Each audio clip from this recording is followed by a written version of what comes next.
Hey there, welcome to another episode of Cooking with Violet Vixen. We're going to end the week on an easy recipe that's going to feed our sweet tooth, which could technically sort of be a bit healthy because it's got fruit in it. So we are making passion fruit fool, and it's really easy. I was quite happy to have found mangoes in season, so I've got fresh mangoes. Couldn't find passion fruit, so I just bought a tin of passion fruit pulp. So grab this. I'm going to try and make it into the equivalent of 4 ramekins, so it'll feed 4 people.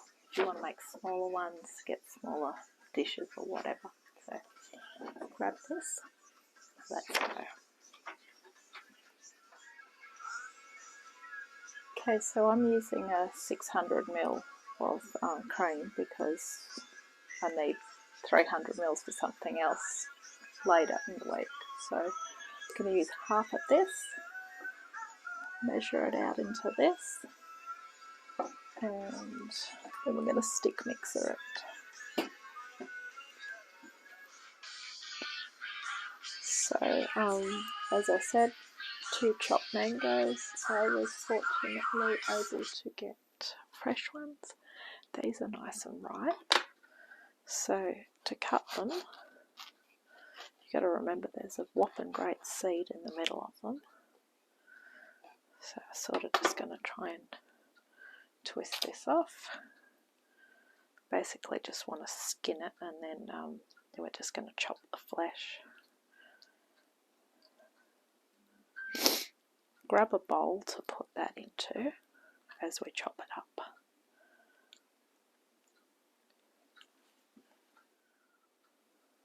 That is the pulp of 1 mango. I never used to really be a big fan of mangoes, mainly because they're so bloody messy, but I must say they are really tasty.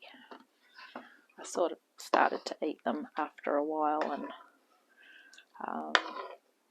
yeah, so I like to cook with them. I was expecting to have to buy frozen ones, and pretty happy when I walked into Aldi and they had them. So it's very pulpy. I brought super ripe ones, which is really good because I don't really have time to sit around and wait for them to ripen. So unless you're buying them to cook like later, or use later I should say, try and buy the ripest ones you can get. But you can actually buy these frozen in chunks as well, which is really good for if you want to make smoothies or whatever. Have with ice cream. So I'm just going to peel this one and do the same again. So we've got the pulp chopped mango from 2. And as I said, because it's so ripe, it peels off so easily. If you do have any left over, just grab yourself a spoon and just scrape the rest of the flesh off that. But that is going in the bin, and the rest we're going to chop up. Okay, so that is 2 mangoes. That is 300ml of whipped cream. And this is possibly not the pulp of 3 passion fruit, but we're just going to say it is. So we're going to chuck all this in together. Just going to find a bowl of some sort, chuck it all in together, spoon it into these 4 ramekins, into the fridge. Tomorrow night's dessert is easy and done. So let's find a bowl. Okay, so I've learnt let's use a green bowl because no matter where I put my camera in my kitchen, white looks shocking under the light.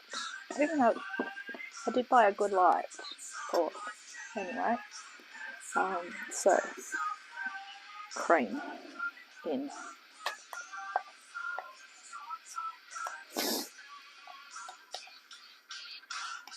I'll get a spoon later and get the rest of that out. Oh, for now. Did not plan that, but good job.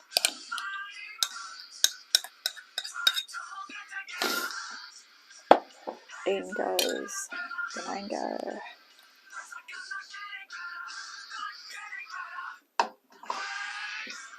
Pulp of 3 passion fruit, question mark, question mark. Definitely not the pulp of 3 passion fruit. Maybe I'll just try half a tin and see how we go.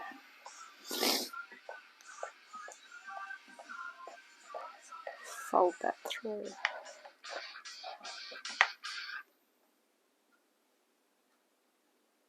What we're going to do then is get the bowls.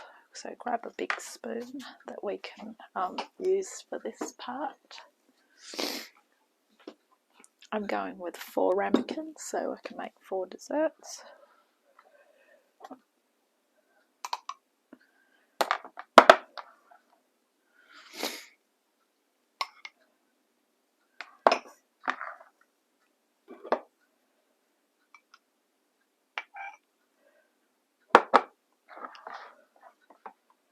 Can probably put a little bit of passion fruit pulp on the top from that tin before you dish it up. As I say, I think I would have loved to have had the fresh passion fruit because I don't think it's as sweet as the tin. Might be wrong, I don't know, but definitely 3 passion fruit is not a full tin. We've got time for another spoon in each one. So if you want to make more than 4 of these, you can. It just means that you're going to have less quantity per ramekin.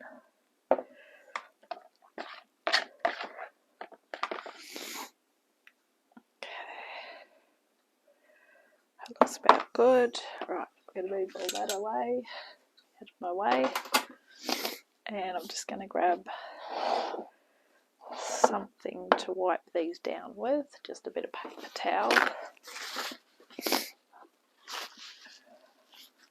Wipe the sides. Probably use a ladle. I've been known to use a ladle to do this part and not make as much mess. And once again, I apologise for the white in the white. It's the lighting, it's really bad. It'll probably come up better in the socials, I don't know. So I'm going to grab a teaspoon because I don't want to waste this, and I'm just going to put passion fruit pulp on top. This will definitely take care of the rest of the tin, so we're getting that passion fruit taste without putting too much in the initial dessert. I think it would just be too sweet if we put the whole lot straight in. Alright, so there we have it. Passion fruit full, which is really easy to make. Chuck those in the fridge and dish them up. And thank you for watching Cooking with Violet Vixen. Gonna catch you next time. Bye.